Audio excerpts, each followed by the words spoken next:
Bom, pessoal, então, bem-vindos mais uma vez aí ao Covida 20, o seminário da sua quarentena. Então, temos a continuação do Hugo, que vai falar sobre espaços geológicos, parte 3. Valeu, Hugo, obrigado. Obrigado. Bem, tá todo mundo me ouvindo ok, né? Ok. Na apresentação anterior, assim, eu tinha definido fibrados com fibras fixas, assim, e eu tinha definido recobrimentos, que são fibrados modelados por fibras modelos discretas, né? E a coisa que eu ia fazer agora era recobrimentos, né? A trilha de recobrimento é tipo trivial, é igual se faz com espaço topológico e tal. O que acontece, né? A primeira coisa assim que você tem que fazer, você tem um recobrimento. Recobrimento é um fibrado cujas fibras são discretas, cuja fibra é um conjunto discreto, com a difiologia discreta, né? Usando a definição direto, você pega tipo uma curva embaixo. Imagina que você tem um recobrimento de y para x. Se você tem uma curva em x, tal que ela passa pelo ponto x no instante zero e o x está em cima de y, então você consegue liftar ela para uma curva em cima e esse lift é único. Para liftar ela é simplesmente você pegar esse mapa de R para X, que vai ser um plot, e você simplesmente usa a definição de fibrado, aí você faz aquele argumento pullback, o pullback vai ser da forma aberto vezes fibra, etc. E usando aquele argumento você consegue estender a função de pouquinho em pouquinho, igual você faz normalmente em fibrados. Você faz normalmente em trilha de recobrimento usual. E com isso você consegue estender a curva. E da mesma forma, você consegue levantar uma utopia. E essa é, tipo, essencialmente a mesma teoria. Então, se você tem curvas, você pode liftar ela, o lift é único. E se você tem uma utopia entre essas duas curvas, você pode liftar a homotopia e o lift vai ser uma homotopia entre os dois lifts. Certo? Coisas padrões assim de recobrimento, nada de novo, né? E do lift sai a unicidade, né? Que se você tem dois lifts de funções de W para X, onde o W é conexo, no sentido de que, dado dois pontos, você consegue ligar por uma curva, então o que vai acontecer é que o lift é único. E a prova disso é simplesmente um argumento desenho, assim, né? Deixa eu desenhar. Imagina, no caso genérico, assim, imagina que você tem W.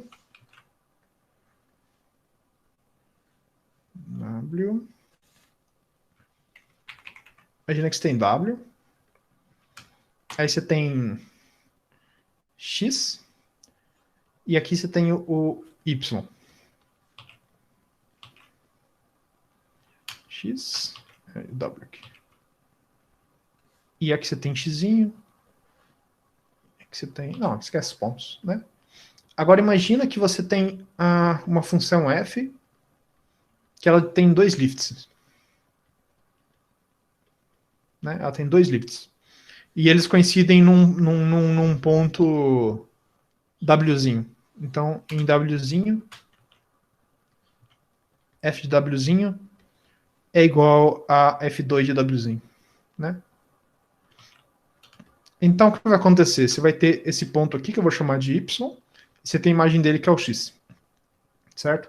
Se você pegar um ponto arbitrário aqui, w', tem uma curva que liga, aí então você vai ter o correspondente x' aqui, e tem uma curva que liga, e o que vai acontecer? Esse f, quando você mapeia essa curva pela f1 e f2, vão ser lifts dessa curvinha aqui. E aí você tem a unicidade do lift. Então o que vai acontecer é que essas duas curvinhas têm que ser iguais, então f1w' é igual a f2w'. Né? Isso implica unicidade de lift se o domínio é conexo. É uma prova um pouco diferente da usual, né? Normalmente lá a gente supõe conexo, não conexo por caminho. Mas com conexo por caminho a prova é muito mais simples. Essencialmente sai da unicidade do lift. É que aqui não tem conceito de conexo, né? O conexo aqui é conexo por caminhos. Né?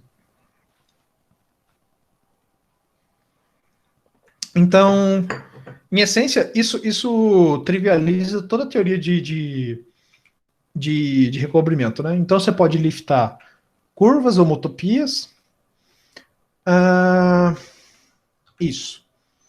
E você pode definir os grupos fundamentais, né? O P0, ele é o conjunto das componentes conexas, né? Ele não é exatamente um grupo, mas ele é o conjunto das componentes conexas. E por conexas entende conexas por caminho. Toda vez que eu falar conexo, é conexo por caminho aqui, tá? Igual variedades. Variedades conexo e conexo por caminho é a mesma coisa. Então o P0 ali é o conjunto das componentes conexas. E se você tem um espaço difiológico conexo e um ponto x nesse espaço, você pode definir o espaço loop. O loop, eles são curvas que começam e terminam no ponto x. Por terminais, eu quero dizer que em gama 0 ele é igual a x, e por terminal, eu quero dizer que gama 1 é igual a x. Ele, no instante 0 e no instante 1, ele passa por x.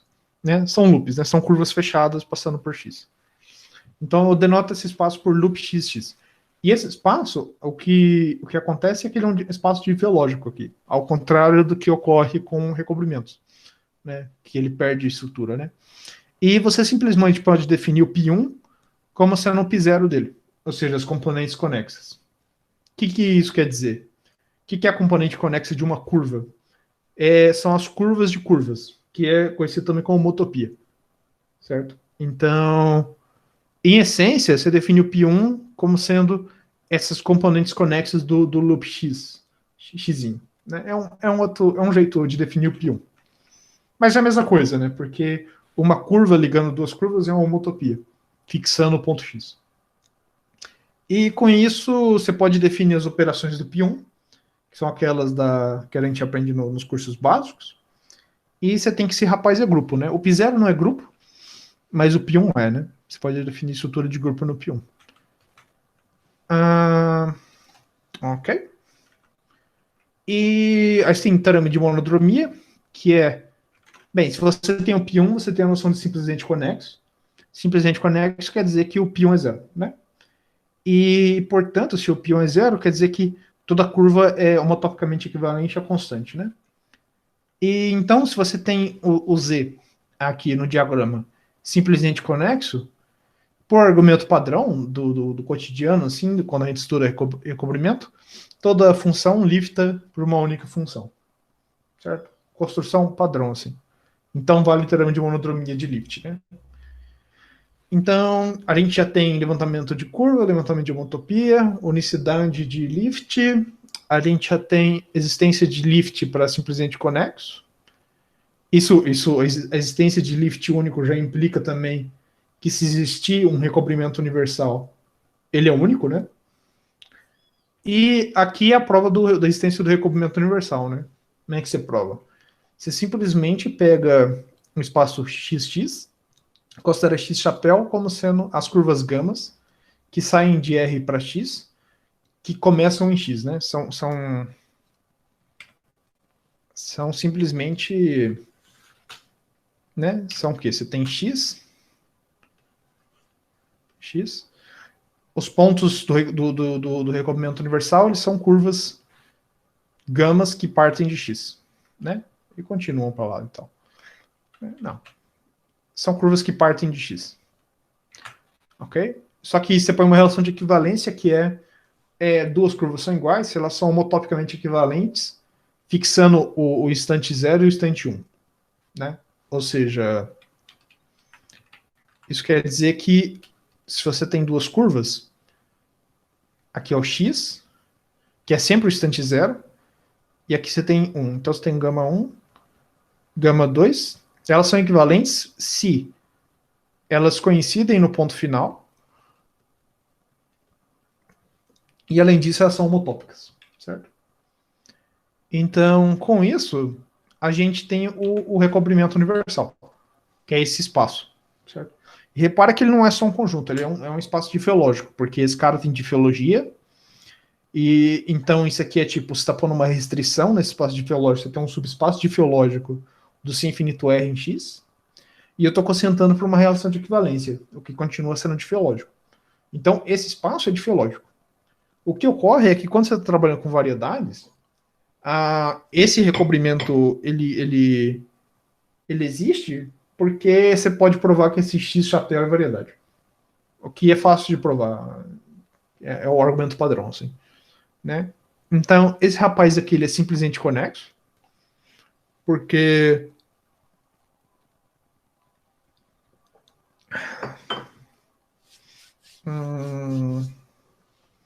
por que ele é simplesmente conexo?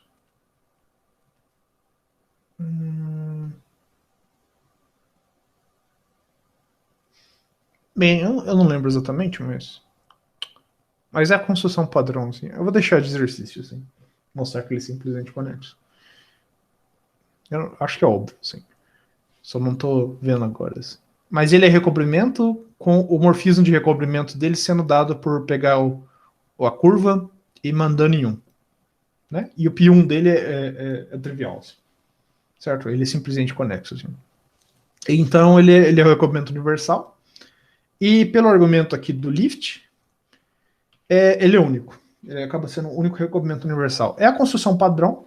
A diferença é que a estrutura dele aqui é dada pela difiologia mesmo. Você não precisa puxar a estrutura de baixo usando trivializações ou coisas assim. Né? Então, essa é a construção do recobrimento universal. Tá claro isso?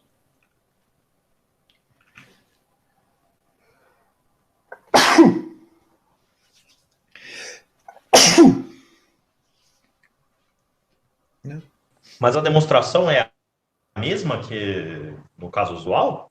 É. Não, não, para provar que isso aqui é recobrimento é mais fácil. Não, para provar que é conexo e que é recobrimento. Para provar que é simplesmente conexo, sim. É que eu não lembro o argumento. Por alguma razão eu não lembro o argumento. Deve ser trivial, na real. Tá. Porque, tipo, o que é uma curva? Uma curva é uma homotopia dessas coisas, né? É uma... Sim. Não, acho que é o mesmo argumento usual, cara. Eu também acho. É. Porque como essa coisa é a mesma construção padrão, eu não pensei muito, assim. Pra mim era natural, assim. Eu verifiquei de fato que era fibrado. Fibrado recobrimento, assim. Isso é fácil, é simplesmente você usar a propriedade de plot e tal. Tá. Inclusive é bem mais fácil que a prova usual, viu? É bem mais fácil. Porque a prova usual, normalmente você não tem que esse quociente tem estrutura a priori, né? Aqui você já tem a estrutura, então é só verificar que de fato Em geral, isso acontece com frequência, né? Você sabe que a construção que você fez já tem estrutura, só tem que verificar a propriedade. Né? Então, vamos calcular um exemplo não trivial. Porque, tipo, ficar dando exemplos padrões não faz muita graça, né? Então, vamos pegar o nosso X como sendo um grupo de diffeomorfismos do círculo que preservam a orientação. Né? Por preservar a orientação, é claro, né? Quer dizer que se você pega um vetor, o diferencial aponta na mesma direção, né? O diferencial desse vetor. E o recobrimento dele, isso é uma conta também, não vou fazer. Ele é feito pelas funções suaves de R em R, cuja derivada é positiva, né? São diffeomorfismos crescentes de R em R, tal que f de x mais 1 é igual a f de x mais 1. Né? Ou seja, elas descem para o quociente. Assim. Isso não é complicado de verificar também. O que eu quero mostrar é calcular o π1 delas, em vez de calcular o recobrimento universal. E mostrar que esse espaço aqui ele é simplesmente conexo é fácil, porque esse espaço ele é conexo, ele é convexo. Né? Dado dois elementos, você faz a combinação convexa, você continua nele, você não sai dele. Né? Porque a derivada continua sendo crescente e essa condição continua sendo válida. Então você sabe que ela é sobrejetora por essa condição e ela é estritamente crescente sempre. Então toda a combinação convexa de funções daqui está inteiramente contida dentro do X chapéu. Então esse cara aqui ele é homotopicamente equivalente a um ponto e portanto o π1 dele é zero. Então ver que esse cara é recobrimento é simplesmente conexo é fácil. Assim. O que não é tão óbvio, mas é uma continha também, é mostrar que esse morfismo aqui é recobrimento. Mas isso é praticamente a conta que a gente faz em seguida. Assim. Então, a gente tem o X, que é o grupo de fiomorfismo, a gente quer calcular o π1 dele. Mais uma coisa que eu esqueci de falar é que por que a gente pega diff mais, né? Porque o que acontece é que se você pega S1, todo difiomorfismo, ou ele preserva a orientação ou ele inverte a orientação, né? Então, para entender, então você tem que o grupo de difiomorfismo ele tem duas componentes conexas, da mesma forma que o SL, o ON tem o SON e outra coisa, né? A parte que tem determinante negativo. Aqui é a mesma coisa. O grupo de difiomorfismo ele tem o grupo de difiomorfismo preserva a orientação e você tem um elemento que inverte a orientação e junto com os dois você gera o grupo de difiomorfismo inteiro. Então, de fato, você tem duas componentes conexas, né? Então, a gente vai calcular de uma componente conexa, a outra vai ser a mesma, o mesmo π1, né? Porque elas são isométricas, diffeomorphas, né? Então, como é que você prova... Como é que você calcula o π1 desse cara? Simplesmente fazendo... O que você faz é o seguinte, assim, você pega uma curva em X, uma curva em X é uma curva feita de diffeomorfismos. Então ela é uma utopia de diffeomorfismos, né? Conhecido também como isotopia, né? Então é uma isotopia de S1 em S1. E você lifta ela para cima, você lifta ela para R. Então se você tem um HS embaixo, esse HS ele corresponde em lift a você levantar para um HS chapéu, certo? Então você consegue levantar a curva H para uma curva H chapéu, né? É uma curva de diffeomorfismo embaixo, você consegue liftar para uma curva de diffeomorfismo em cima. E o que acontece? O H1, o levantamento no instante 1, ele acaba sendo um levantamento da identidade, porque isso aqui é uma homotopia que ela começa na identidade e termina na identidade. É uma curva fechada partindo da identidade dentro do X, dentro do grupo de diffeomorfismo de S1. Então, H0 e H1 é a identidade que é diffeomorfismo de S1. Então, o lift do H0 é a identidade e o lift do H1 é uma coisa que está em cima da identidade, né? Então, o H1 ele tem que ser levantamento da identidade, nesse sentido, tem que estar em cima da identidade, ou seja, ele é da forma x mais k, certo? Simplesmente fazendo diagram chasing, assim. O x ele vem para cá, então aqui ele é identidade, em cima ele tem que ser da forma x mais k, porque esse aqui é R cocientado por Z, né? Então o que acontece é que para cada curva de homotopias, né, para cada isotopia, que essas curvas fechadas que começam na identidade e terminam na identidade, a gente obtém um número inteiro. Então você tem esse morfismo do π1 para os inteiros. E reciprocamente, se você tem um inteiro, você simplesmente pode pegar esse HS, que é simplesmente pegar x mais combinação convexa de k e 1. E o que vai acontecer? Desculpa, aqui é k e 0, tá? Aqui é só SK. Não tem esse termo aqui.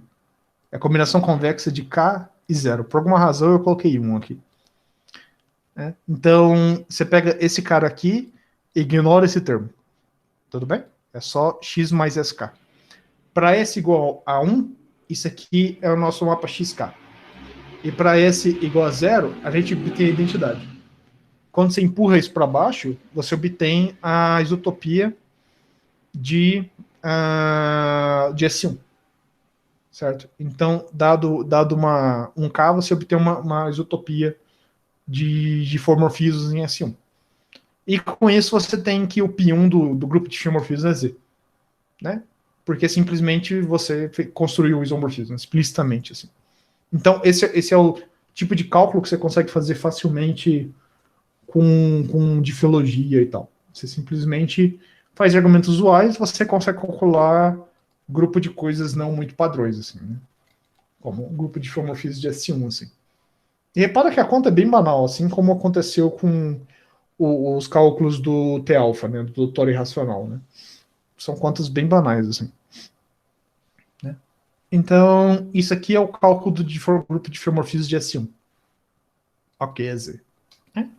E da parte negativa, né? Se você pegar a componente do grupo de diffeomorfismos, que não é essa, a outra, como elas são diffeomorfas, elas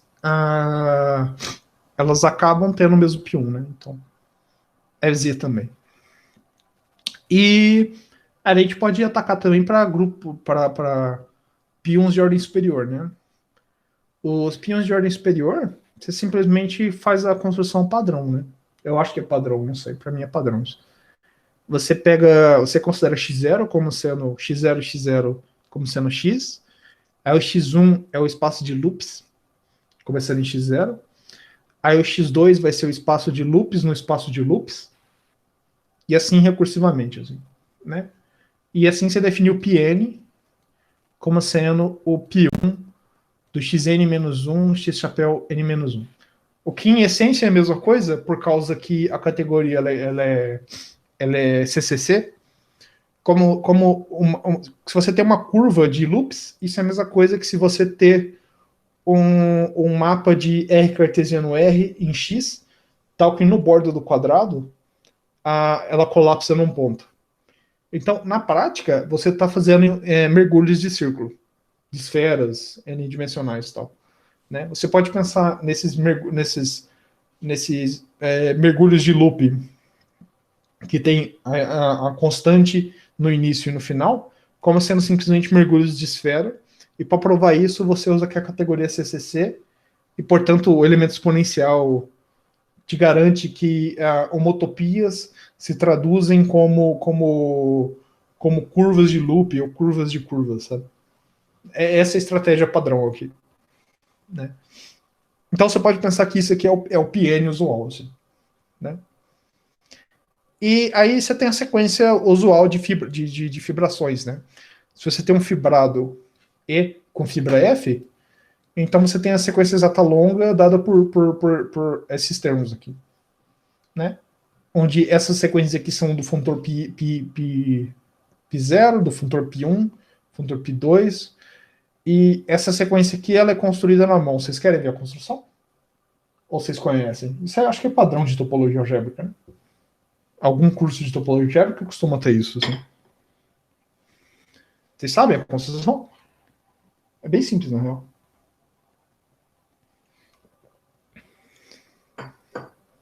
Pessoal?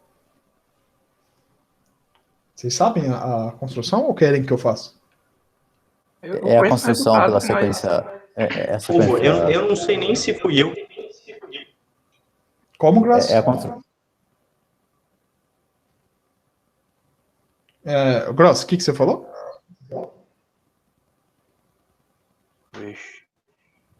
É a construção pela frequência exata dos ômegas? Pela POC? O que é ômega?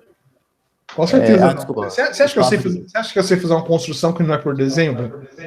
Não, eu ia te perguntar, é pelo loop space que você faz? Não. Você faz a sequência exata do loop space? Não, eu não conheço. Eu só queria dar a heurística desse fato.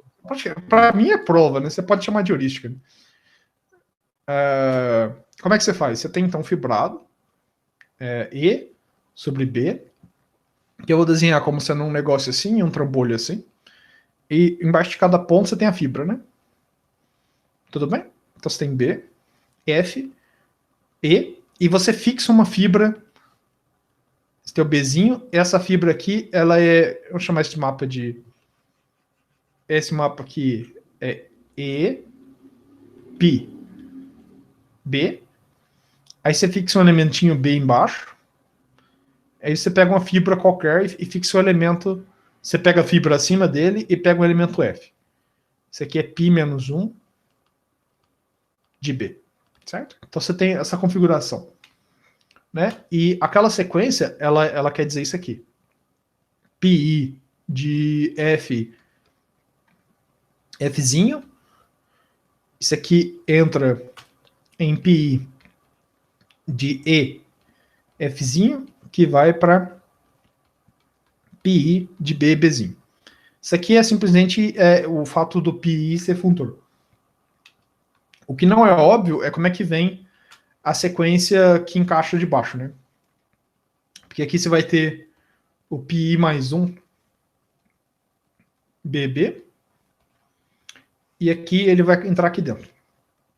Como é que você faz esse morfismo, né? É isso, né? Isso. Como é que você faz esse morfismo? A heurística é bem simples, na real. Você tem aqui B, e aqui, o que é um elemento aqui? O elemento aqui, a menos de homotopia, é o mergulho de uma esfera de dimensão I mais 1. Certo? Essa esfera, você pode imaginar que ela é a imagem sobrejetora de um disco de dimensão I mais 1, certo? Cujo bordo colapsa nesse ponto. Certo? Simplesmente é aquela coisa de você pegar o disco e colapsar o bordo num ponto. Certo? Então você pode ver essa esfera aqui, que é representante dentro de B, como sendo essa esfera mergulhada. Esse disco colando o bordo, né? E o que acontece? Você tem esse levantamento você tem esse recobrimento aqui, né? Aqui é E, tem o E aqui. E aqui você tem um Fzinho. Pelo mesmo argumento que você faz com recobrimento, você consegue liftar essa curva, que vou chamar de gama. Você levanta essa curva gama. Esse disco inteiro gama, né? Você levanta esse objeto. Certo? Aí você vai ter o quê, em essência? Você vai ter algo, sei lá, assim. Você vai ter o levantamento de um disco mesmo. Ele acaba abrindo e tal. Mas o que é importante? Então você tem o gamazão, que é o levantamento desse cara. Que não é único, não precisa ser único, mas o que importa é que tá em cima do B, assim. Mas o que acontece? Você pode supor que o 1 aqui, o elemento 1 do disco, ele é levado no B, que é levado no F. Quando você levantar, você está levantando o 1 para o F. Então o que vai acontecer? Esse disco inteiro, ele acaba sendo um elemento, esse disco, essa esfera de fora, que é o SI, que é o bordo desse disco, o bordo desse disco, ele acaba indo para uma coisa que cai sobre o B. Vocês conseguem ver? Vamos lá, eu levantei o disco, porque o disco, você consegue levantar ele por argumento de curva e o levantamento de homotopia. Então você levanta o disco, você vai ter uma coisa horrenda lá em cima, e você levanta de forma que o 1 é levado para o B, e o B está em cima do F. Então você levanta de forma que o 1 é levado para F. E o que acontece? O SI, que é esse bordo, ele é levado no ponto colapsado, no B.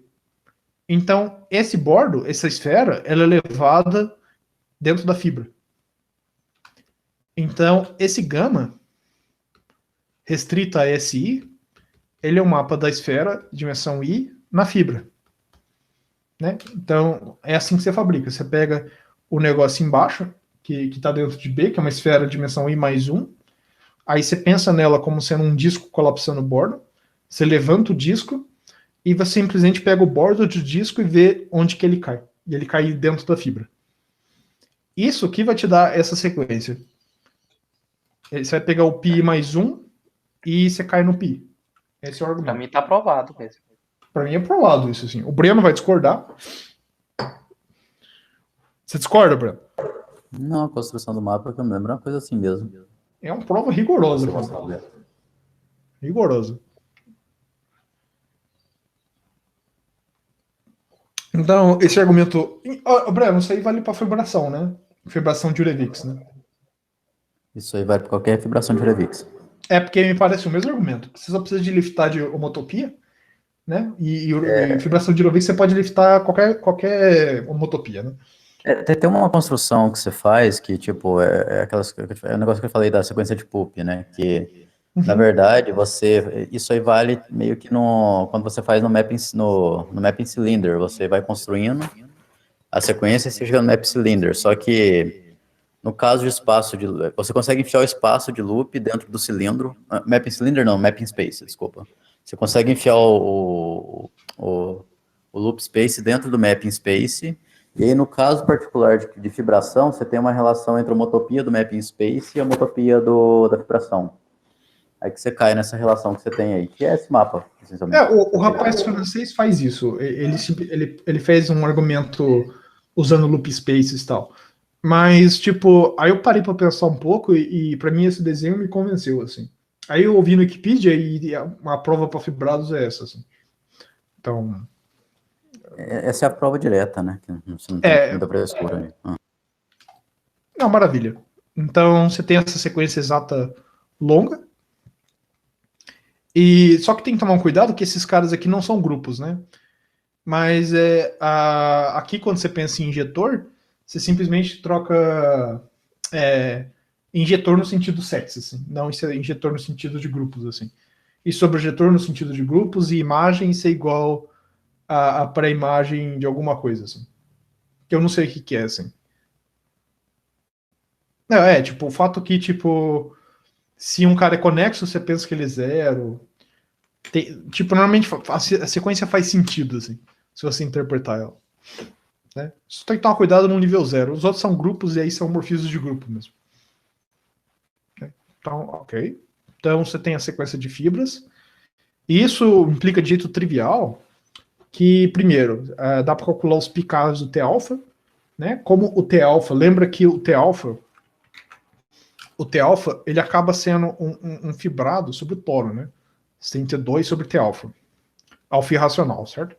E as fibras eram o quê? Era aquelas retas densas que orbitam o toro, né? São aquelas órbitas densas. Então, esse cara é um fibrado de retas, certo?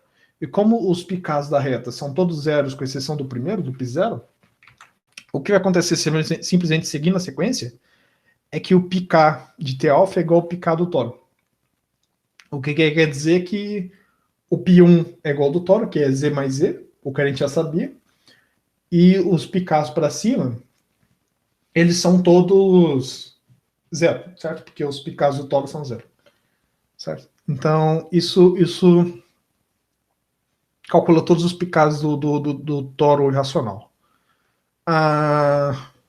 Outro exemplo que eu achei legal, eu acho que o Gross vai curtir isso. Como é que você põe de filologia num espaço vetorial? Como é que você põe de filologia num espaço vetorial genérico? Se tem espaço vetorial, dimensão infinita ou não, é arbitrário, desde que seja sobre R ou C. Qual que é a hipótese mínima para um plot? Você quer que as inclusões lineares de Rn, linear, você quer que todas essas funções são plots, concorda? Não, é o mínimo que você espera de um plot, assim. Você quer que todas as funções lineares de Rn em V sejam plots. Então, o que vai acontecer é que, tipo, você pode pegar como plot funções de Rn em V compostas com funções suaves de U em F. Se você pegar compostas desse tipo, né, funções de U em V que se quebram como a inclusão em Rn e inclusão em V por linear, isso dá uma estrutura de plot em V. Em termos leigos, isso aí quer dizer o quê? Que f de x se escreve como uma combinação linear de f e x bi, certo? Com i de 1 até n, certo? Então, se você pegar funções desse tipo, onde esses caras aqui são vetores de V, e considerar todas as funções desse tipo, com esses caras suaves, isso aqui forma uma estrutura de plot em qualquer espaço vetorial. Né? E o que eu quero usar aqui é em L2. L2C. Certo? Que é espaço de Banach, mas isso é irrelevante. E o que acontece? Dentro de L2C, você pode pôr a estrutura de plot. Então, o que é uma função suave? Uma função suave aqui é simplesmente combinações lineares finitas de vetores vezes funções suaves. Certo? O que não inclui, por exemplo...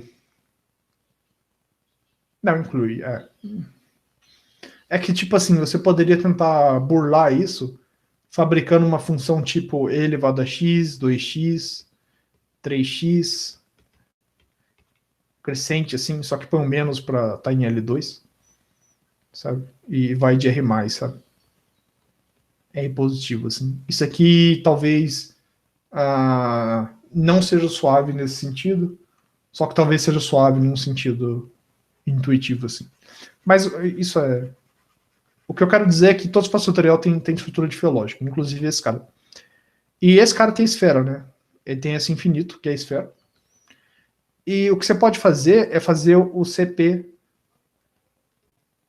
infinito, que é o projetivo, e você vai ter esse fibração aqui, cujas fibras são S1. Né?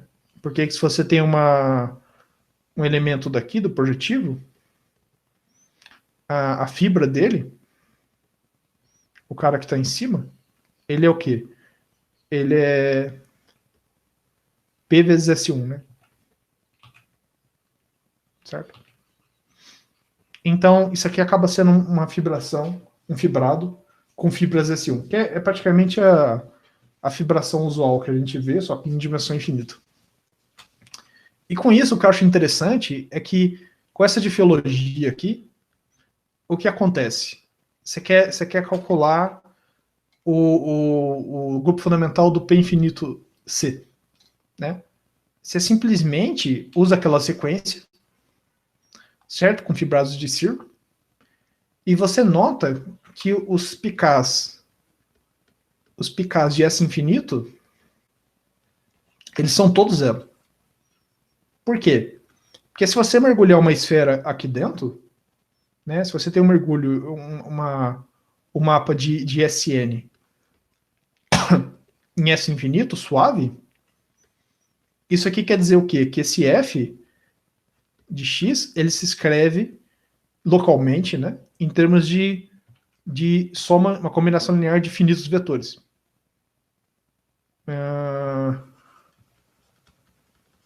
Finitos vetores. E o que isso quer dizer? Isso quer dizer que esse mapa não é sobrejetor. Então você simplesmente pode pegar uma projeção estereográfica e mostrar que essa inclusão da esfera é homotópica a um ponto. Certo? É a mesma coisa quando você vai provar que o π1 da esfera bidimensional é trivial. Você inclui o círculo dentro da esfera. Aí o que acontece? Se esse mapa é suave, você usa o lema de Sard e tem um ponto que não cobre, né? Então você pode pegar esse ponto, fazer porção estereográfica pro plano, e aí você murcha no plano, né? Aqui é a mesma coisa, só que é na esfera de dimensão infinita. Como nossas funções suaves, elas têm imagem muito dimensão finita, né? A imagem delas é bem dimensão finita. O que vai acontecer é que essas funções de Sn para S infinito nunca são sobrejetoras. Então sempre tem um ponto fora, aí você faz porção estereográfica pro L2, pro espaço de Banach, pro espaço de Hilbert, pro L2. E essa porção estereográfica de fiomorfismo, e aí você contrai o laço dentro do espaço vetorial. Então, isso permite você calcular todos os picás da esfera. São todos triviais, certo? E com isso, usando a sequência de cima, essa sequência aqui, usando que são fibrados de círculo, você tem que a sequência pk de infinito C, ela é zero para todo k diferente de 2, com exceção do π2, né, que é z. Certo?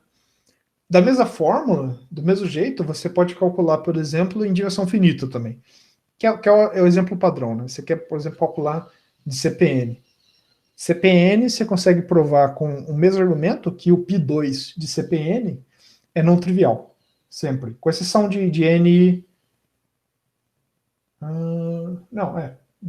com N maior ou igual a 2, né? O π2 de CPN é não trivial, é igual a Z. E o argumento é exatamente o mesmo. É você estudar aquela sequência exata, assim. A diferença é que aqui, usando difiologia, você pode pôr uma difiologia muito simples no espaço vetorial, aí você não precisa usar tecnologia de espaço de Frechet, essas coisas, e simplesmente calcular o picá do espaço de dimensão infinita como se fosse nada, sabe? Isso que eu queria mostrar. Que não tem, aqui você não precisa nem usar um lema de Sard de dimensão infinita. Se você fosse tentar provar esse resultado usando funções suaves, você teria que mostrar que a função suave não é sobrejetora, ou algum argumento do tipo, que para mim não parece óbvio, assim, eu não faço ideia de como provaria isso. Mas como a estrutura difiológica do L2 é de forma que as funções elas sempre têm imagem de dimensão finita, em certo sentido, você sempre pode pegar um ponto fora e fazer porção estereográfica. Né? Então, esse eu acho que é um exemplo bem não trivial de aplicação de como a diferologia permite calcular coisas complicadas de jeito fácil. Assim. Mas é Hugo, eu muito, posso, muito interessante essa aplicação, muito mesmo.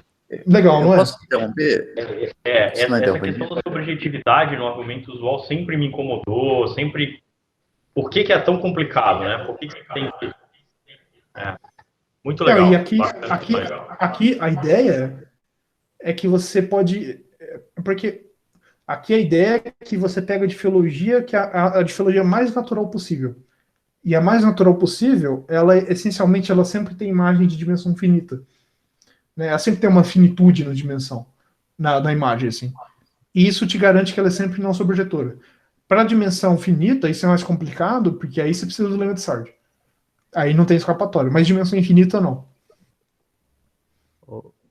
Diga, Breno. Deixa eu perguntar. Você conhece o teorema de Kuiper sobre a contradibilidade de GLH, onde H é um espaço de Hilbert? Já ouviu falar? Termo de Kuiper. Uhum. GLH. GLH, onde H é Hilbert, é contrátil. GLH. Ok. GL é invertível. Isso. Uhum. É um resultado meio chatinho, complicadinho de provar, assim, Mas inclusive foi demorado para qual que é o provar. resultado? Qual que é o resultado? GLH de H Hilbert contrátil. Hum. Fracamente contrátil, desculpa. Os π são todos zeros. Você acha que dá? Acho que com esse tipo de tecnologia parece que dá para você provar isso sem usar os resultados meio que você tem que usar na prova desse resultado. É um resultado meio complicadinho, Não, mas parece que com isso isso você parece consegue uma alternativa. Isso parece trivial aqui, não. É isso que eu ia perguntar, você consegue Não sei. fazer isso? É mostrar que todos os picados de GL Hilbert são triviais. São triviais. Cara, eu acho que a prova vai ser a mesma do RN. Porque você vai reduzir em dimensão finita. Não, porque é bom isso, porque o resultado, a prova do resultado. A prova do resultado é meio estranha, na verdade, é meio chata. Assim, você faz uma redução para dimensão e vai fazendo isso em dimensões cada hora maior, mas é tipo. Mas espaço de Hilbert complexo, né? Isso. Não vale para real isso. Para real é falso. Para real é falso. Ok. Uhum. Para complexo, como é que você faz? Você simplesmente pode supor que o determinante é maior que 1 e você liga por uma curva esperta, que provavelmente é exponencial, né? Você pode partir daí, dado uma matriz invertível, você consegue ligar ela por uma curva pela exponencial da matriz, né? Dimensão finita. Eu acho que usando essa tecnologia, você pode reduzir o problema para um caso de dimensão finita. Essa é a minha intuição. É que, se eu não me engano, a prova usual corresponde justamente a pegar a dimensão grande e achar um cara suficientemente grande onde para ele é verdade, assim, em geral. Então, mas é uma construção meio estranha, mas eu estava perguntando se teria como passar aí por isso. Não... Cara, eu teria que pensar um pouco. Mas, tipo, eu acho que é fácil provar aqui. Porque, se for, dá um artiguinho bom, assim, porque é uma prova simples, num resultado meio chato. Isso é interessante, de fato. Eu vou pensar nisso. Porque a prova eu não sei se eu sei provar isso em dimensão finita, na real. Não é prova em dimensão finita. Não, finito é falso, né? Finito não é verdadeiro. Falso? É só infinito. Não, peraí, os picados de GLN não são zero? Todos não. GLH, não. Qualquer Hilbert não, necessariamente. Dimensão finita? Não. Pra mim era. Eu sei que ele é conexo. Conexo por caminho, isso é fácil de provar. Vamos ver. Pega uma esfera de dimensão, sei lá. Vamos ver, peraí. Uma esfera? Depois eu penso no exemplo, eu te falo, mas, por exemplo... Não, tudo bem. Mas é estranho. Ok. Não, eu acho que ele é sempre zero, na real.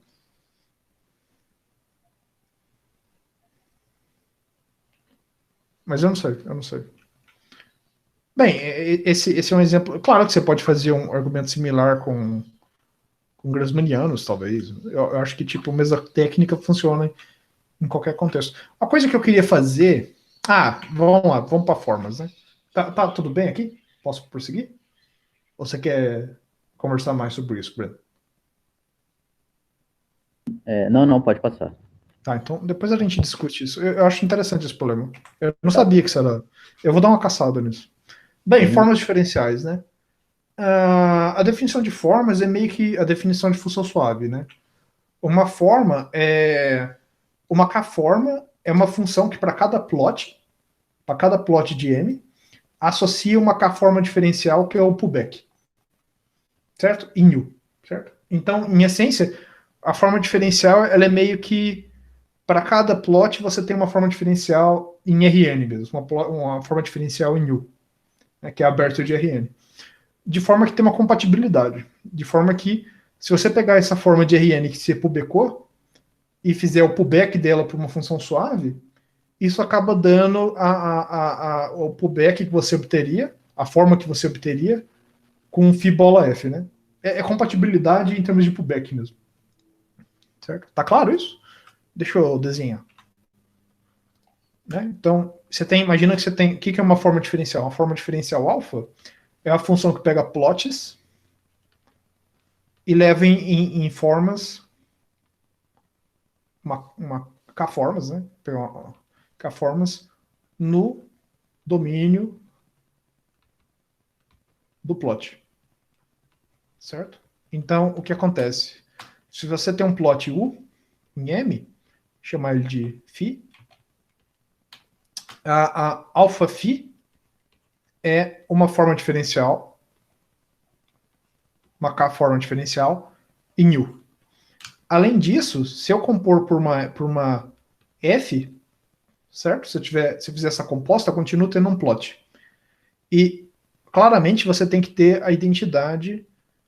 Só que isso aqui eu não vou denotar alfa Φ, vou denotar do jeito correto, né? Do jeito que a gente pensa, normalmente, que é o pullback de alfa, né? Certo?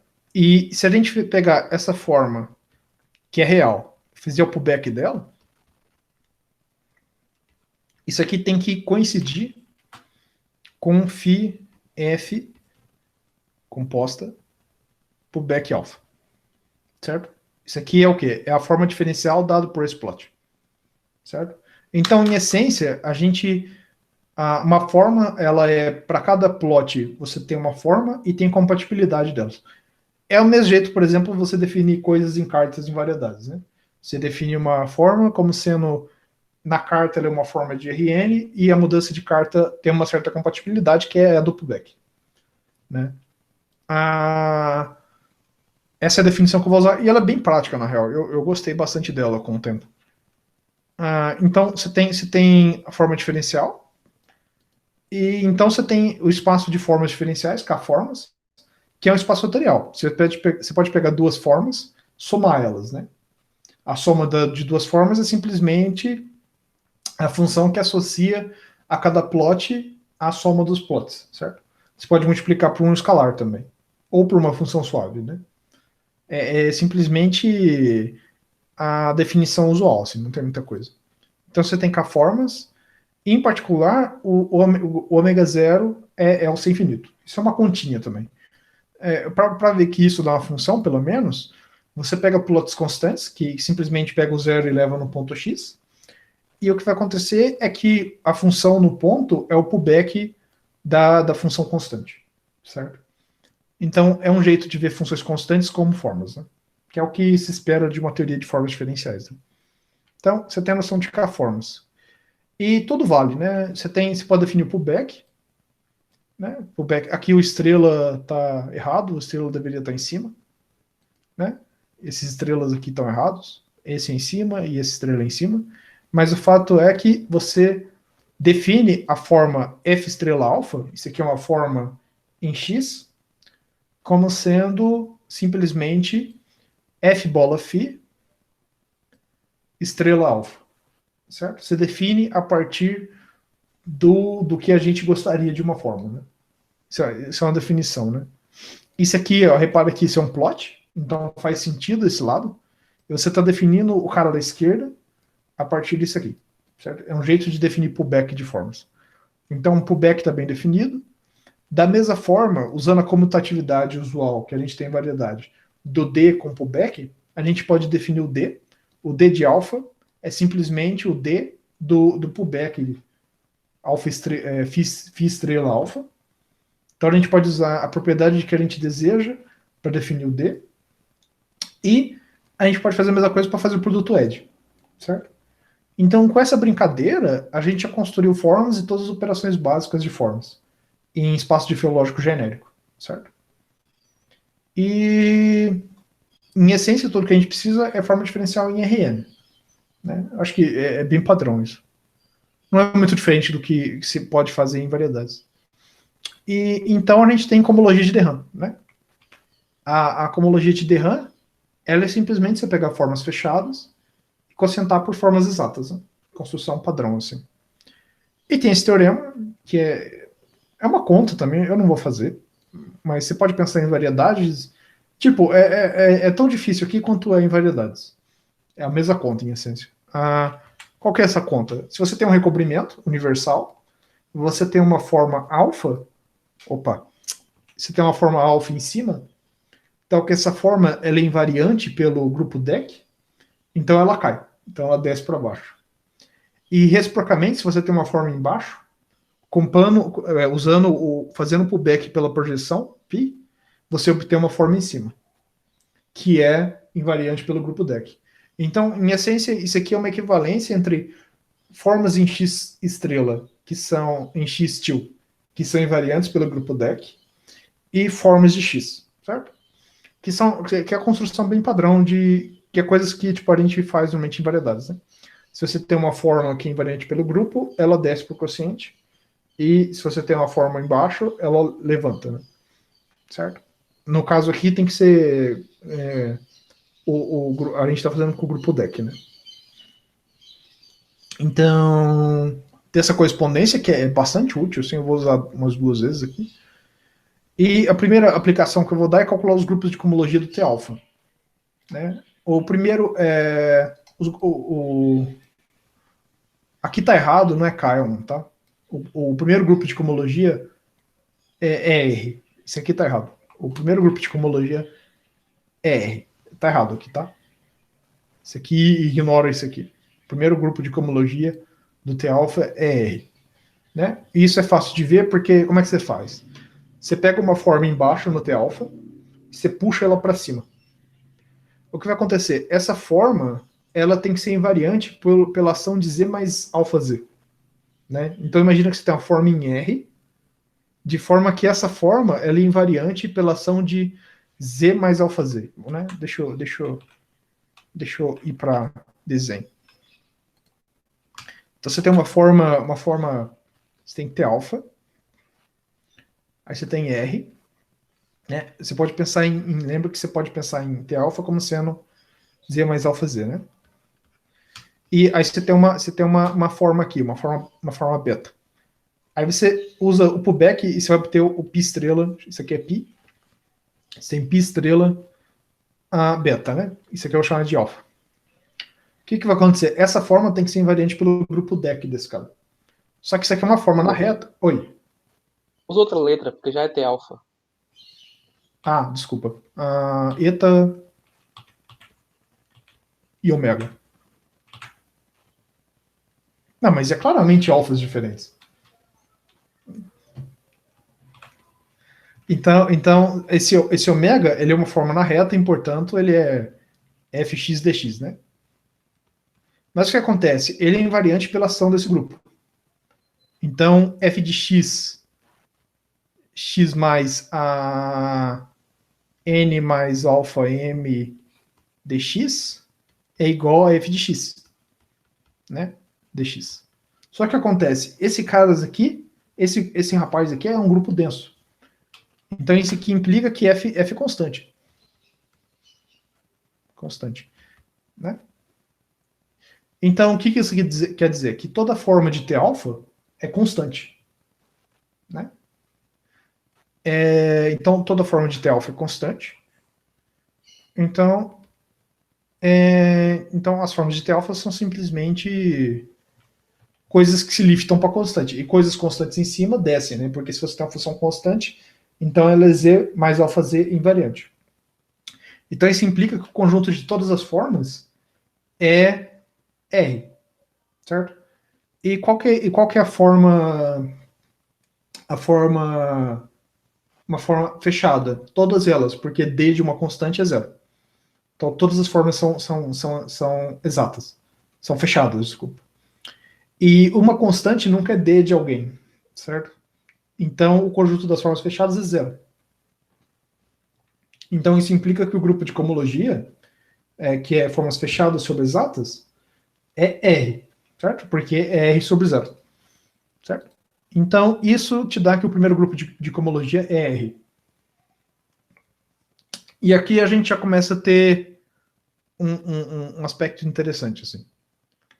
Mas antes disso, claramente o segundo grupo de cohomologia é zero, porque se você pegar uma duas formas, ela lifta para uma duas forma em R, e duas formas em R são triviais. Então, os grupos de cohomologia acima da dimensão 1 são triviais, e o H0 é o C infinito de T-alfa, que também são funções constantes, né? Funções suaves de T-alfa em R são funções constantes, porque você faz a mesma coisa. Você tem uma função embaixo, você compõe, ela vai ser uma função que ela é invariante pela ação do grupo. E então ela tem que ser constante.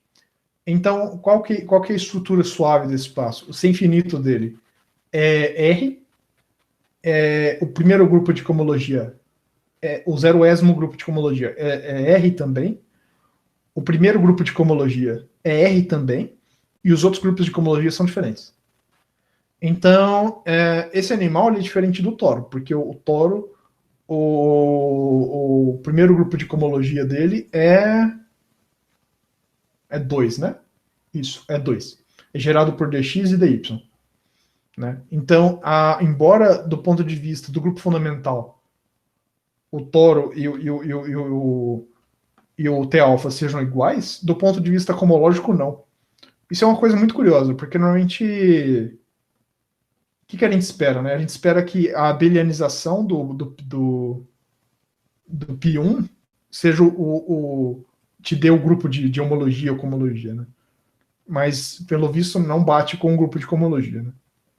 Bem, eu não sei, é um fenômeno interessante para mim. Mas o mais interessante é o morfismo de de Rham. O que é o morfismo? Vocês sabem, assim, de teoria de variedades, que o grupo de cohomologia de de Rham, né, o primeiro grupo, todos os grupos, né, de cohomologia de de Rham coincidem com um grupo de cohomologia singular. E a prova disso normalmente usa um argumento de cohomologia de Čech. Né? Aqui, a gente pode pensar de outra forma.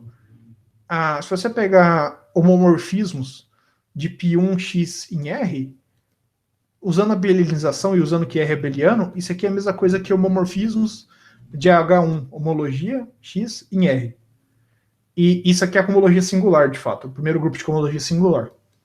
Então, esse grupo aqui é o morfismo de de Rham mesmo, que pega a homologia de de Rham e leva em homologia singular. Pensando em variedades, certo? Eu não defini nada de filológico, em termos de homologia, né? E esse morfismo, ele é um morfismo óbvio, ele pega a forma diferencial e integra, certo? Ao longo da curva. E pelo teorema de Stokes, que eu não falei aqui, mas o teorema de Stokes vale para espaço filológico, o que vai acontecer é que se eu pegar uma forma exata, você aplica Stokes e a forma é zero, certo? Você aplica Stokes e tipo, esse D aí de D beta é zero, né? Ou Hum? você falou para aplicar Stokes. Uhum. Deixa eu explicar o que é integral, né? Talvez isso não esteja claro, né? O que é uma integral, né? Você tem uma M e você tem uma forma, né? Aí, por exemplo, imagina que você quer integrar uma curva. Pegar uma curva. Uma curva é um mergulho de R, é tipo uma função de R em M, né? E isso aqui é um plot, porque é suave, né? Então você pode fazer gama estrela de alfa. E a integral de gama alfa é simplesmente a integral de 0,1 dt. É só isso. Certo? No intervalo 0,1, né? Concorda? Essa coisa que você pode definir assim. Você simplesmente põe coordenadas e integra. Né? É parametrizada, a curva parametrizada, né? Concorda, Irã? Ok. Né? É o jeito como você. Como é que você define a integral de uma curva, né? Você simplesmente pega a forma e você troca os dx, dy, etc., pelas coordenadas dadas pela curva, né? Quer fazer o pullback, né? Então, a integral é fazer o pullback, assim. Ah, Isso. Oi. Você disse que vale Stokes, Vale Stokes, porque o Stokes vale em Rn. mas como é que fica bordo de espaço difiológico? Não precisa de bordo. Por Stokes, eu quero dizer Stokes em termos simpliciais. Imagina, por exemplo, que Tá, você tem o mergulho de um cubo, né? Vou pegar o mergulho de uma esfera mesmo. Você tem uma esfera, por exemplo. Certo? E você tem um mapa do interior da esfera, que eu chamo de D, em X, em M, certo? E esse mapa é suave. Então você pode fazer integral de F, estrela, aí você tem uma 2 forma, uma 3 forma, alfa, que é o que a gente está chamando em D, né? Que é o que a gente está chamando de integral de alfa. Em D também, vou anotar por D também. Ou em F, tem que anotar por F. Certo? E o que acontece? Esse cara aqui, por Stokes, ele é o quê? Integral na esfera de... Ah, não, desculpa, tem um D alfa aqui, né? Desculpa, D alfa. D alfa. Aí você pode trocar o D com F estrela. Fica D de F estrela.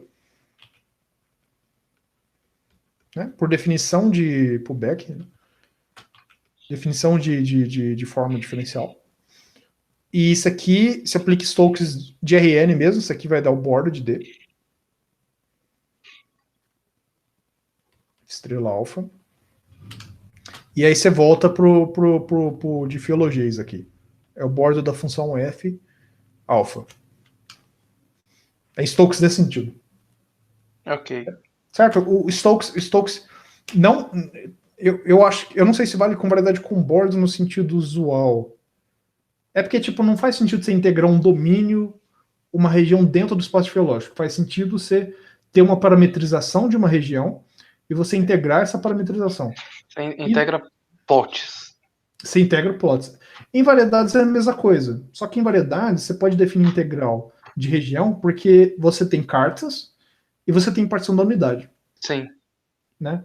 Mas a priori, se variedade não tivesse nada disso, por exemplo, se estivéssemos falando de variedades que não tem partição da unidade, a priori você só poderia integrar coisas desse tipo, né? Uhum, tá certo. Tudo bem? Uhum, Então vale Stokes nesse sentido. ok. Tá claro? Sim. Maravilha, maravilha. Então, do mesmo jeito que você faz em variedade, você tem esse morfismo do primeiro grupo de cohomologia de Derram em rondo P1 em R, né? E esse tem esse morfismo. E é tipo assim, a prova daquele injetor é mais complicada que isso, mas desenhisticamente, por que esse cara é injetor, né? Você tem que, tipo, o Derram de alfa é igual a zero. Isso quer dizer que... deixa eu aumentar aqui.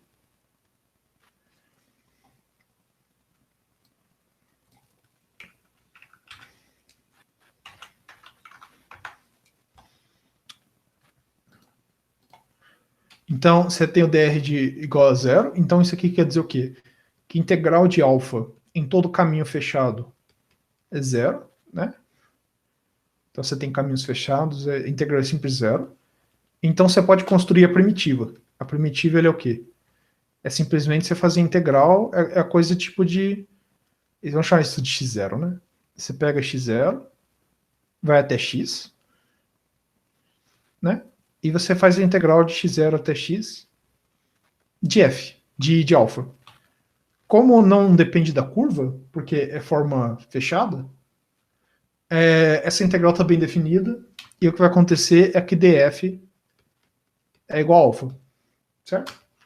E, portanto, o alfa é igual a zero em H1, né? Em essência, essa é a prova da injetividade. Então, esse morfismo aqui é injetor. Né? No sentido, é a mesma prova que você faria em RN. O problema é a subjetividade.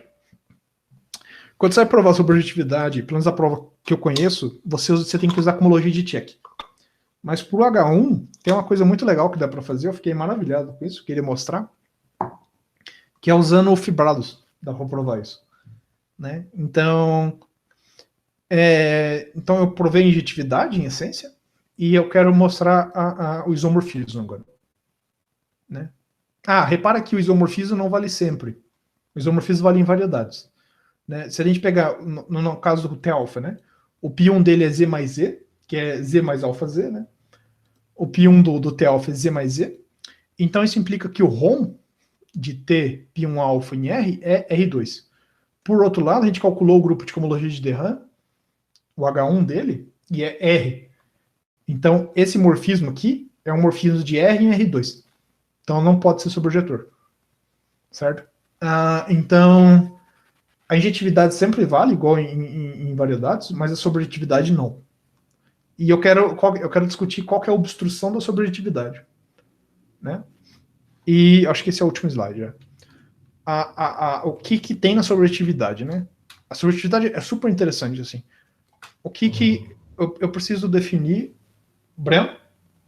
Alguém fez um barulho. Acho que foi o Breno. Bem, eu quero discutir o que é um fibrado principal. Certo? Não, eu já defini o que é um fibrado principal. Eu quero definir o que é um fibrado flat principal. Certo? Fibrado flat... Vamos lá. R fibrado flat. Alguns de vocês estavam quando eu falei de... Flat. Quando eu falei de Higgs bundles, né? Quando eu falei de Higgs bundles, a gente fez a ideia de que fibrados flats correspondiam a representações de grupos, né? Você não quer dizer para mim que vai ter correspondência de Higgs aqui nesse nível? Não, mas é essencialmente a mesma filosofia, né? É correspondência de Simpson, né? De Simpson, isso? Isso, é. Mas como é que funciona? A gente tem esse cara. ROM vamos chamar de G. Vamos chamar de G. Né? G é o π1 do meu espaço fiológico. X. Que eu vou supor conexos, tá? Vou supor conexos. Então, o meu G é o π1. E a gente tem, na imagem do morfismo de de Rham, morfismo de ROM de G em R. Certo? Como é que a gente produz um fibrado a partir disso? Um fibrado, você pega o X, calcula o recobrimento universal dele, certo? E para fabricar um fibrado a partir disso, você pega uma representação e...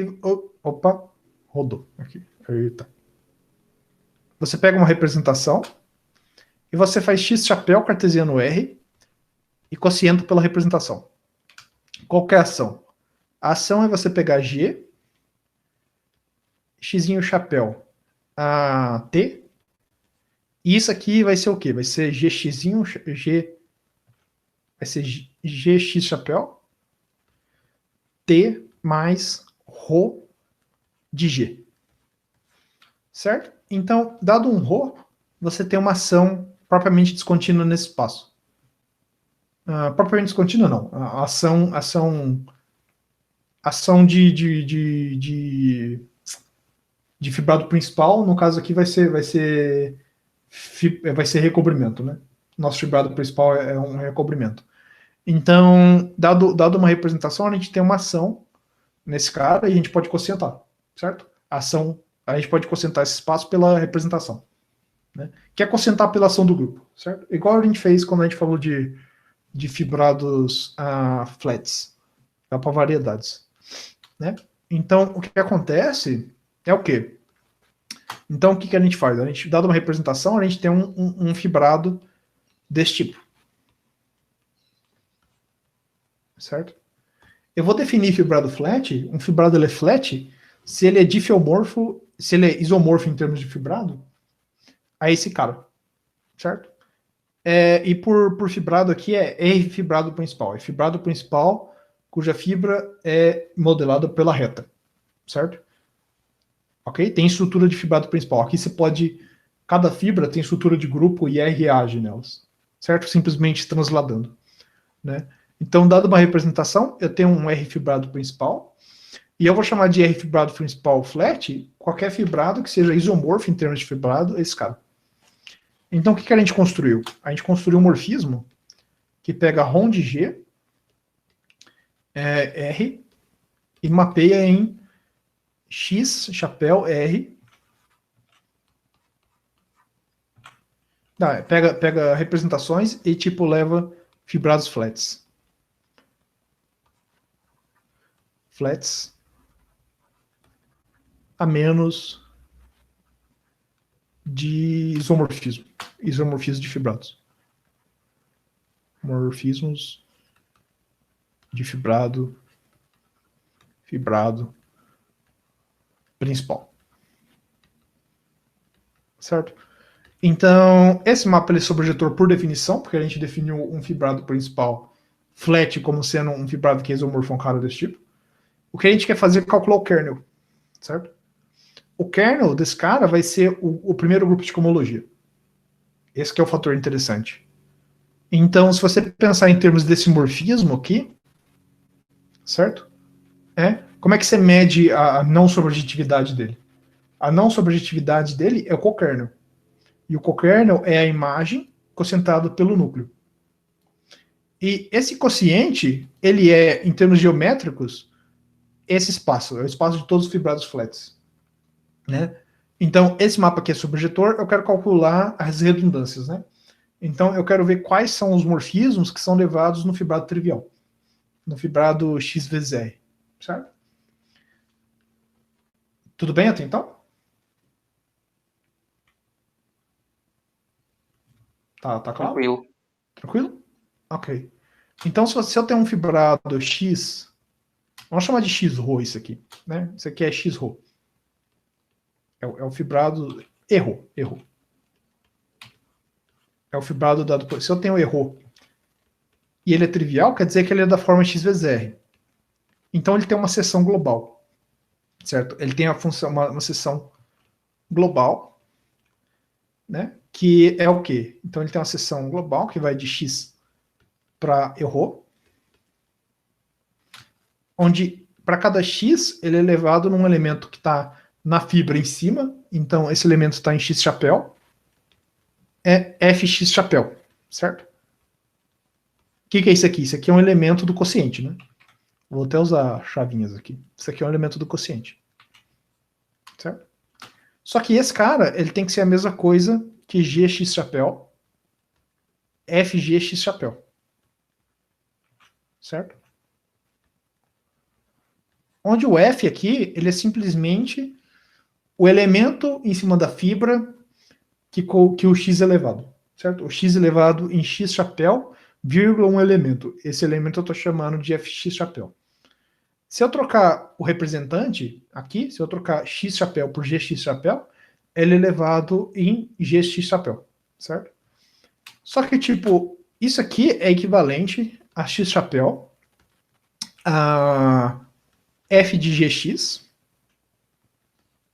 menos Rho de G.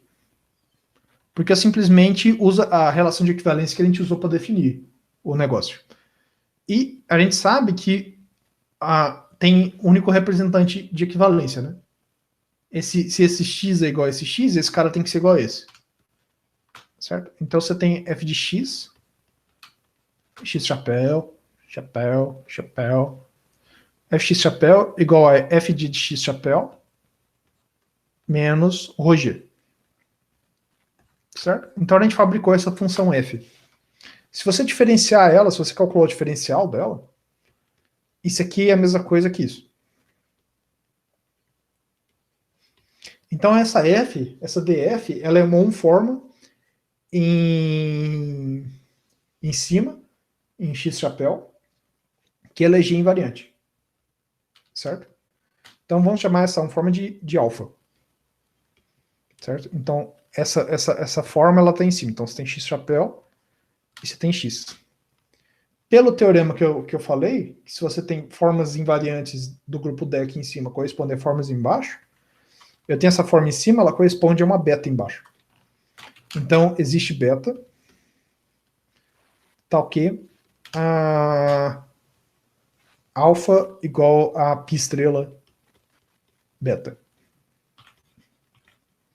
Certo? Π. E como essa forma é fechada, né? Essa aqui, ela vai ser fechada também fazendo um argumento de plot também. Então, o d beta é 0. Então, o caminho aqui, a gente fez o quê? A gente pegou um fibrado e está construindo uma forma diferencial. Né? A gente pegou um fibrado trivial e a gente fabricou uma forma diferencial. E o que acontece? O que acontece é o seguinte. Qual que é a relação entre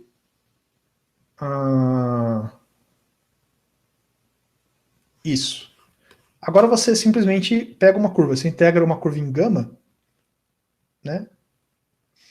Você integra uma curva de gama de beta. Isso aqui por Stokes. Desculpa. Deixa eu ver se isso. Estrela beta. Isso. Tem uma curva embaixo. Isso aqui acaba sendo a mesma coisa de eu levantar a curva e levantar a forma. Isso. Só que esse cara aqui é integral gama til de df. Né? Só que, tipo, se essa curva é fechada em cima de x, certo? Em cima, ela vai ser uma curva que sai de x e vai para gama x. Né? Onde aqui gama é a curva, aqui gama é o elemento do grupo deck correspondente. Né?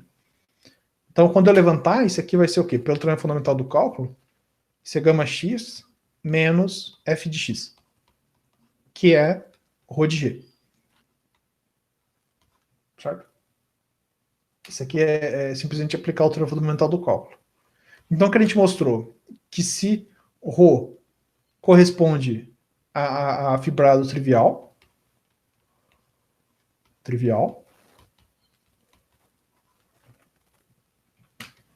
isso aqui corresponde, isso implica que a ρ vem de uma forma fechada.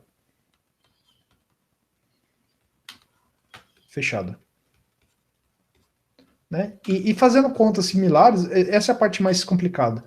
E se você pegar uma forma fechada, ela vai te dar um fibrado trivial. Isso é uma conta simples de fazer.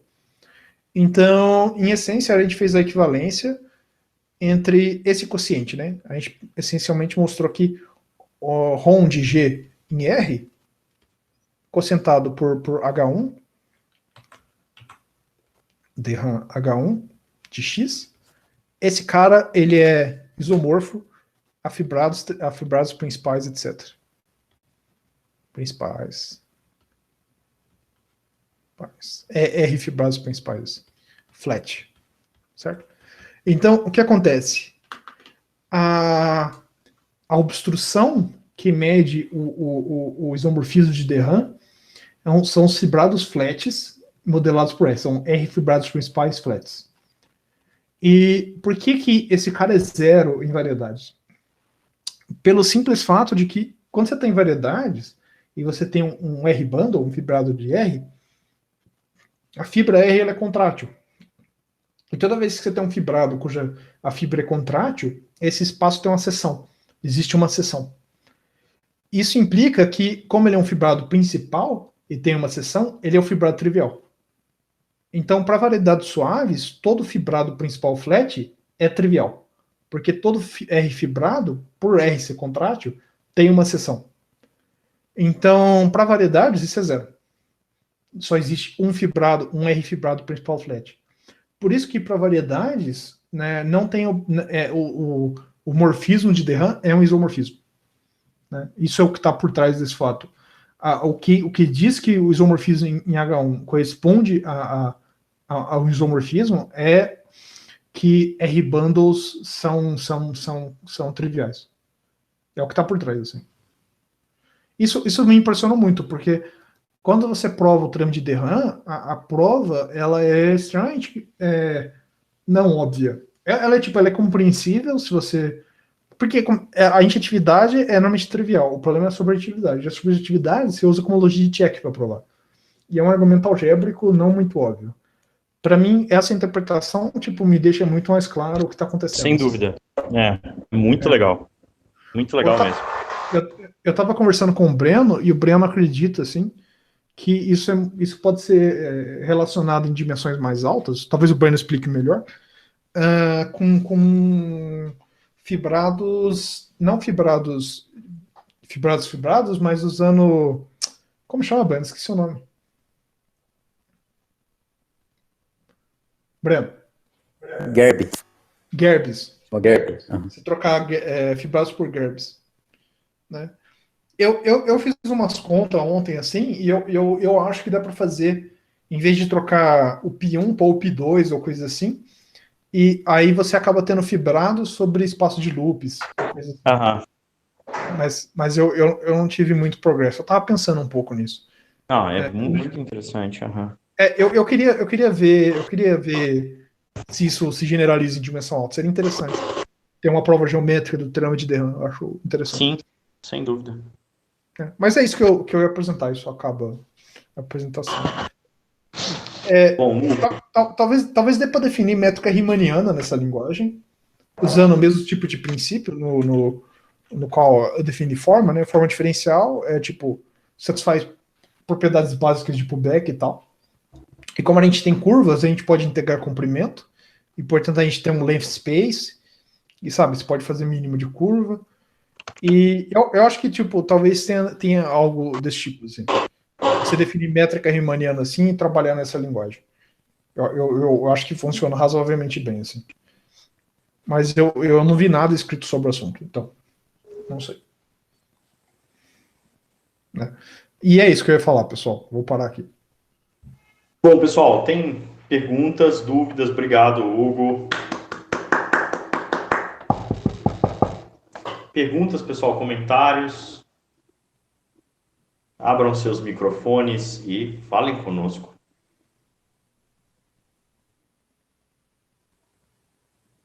Bom, então se não tem dúvidas, comentários, vamos agradecer o Hugo de novo. Hugo, foi muito boa a sua série de Geológica. Não, muito boa mesmo, sério. Eu gostei. Parabéns, obrigado aí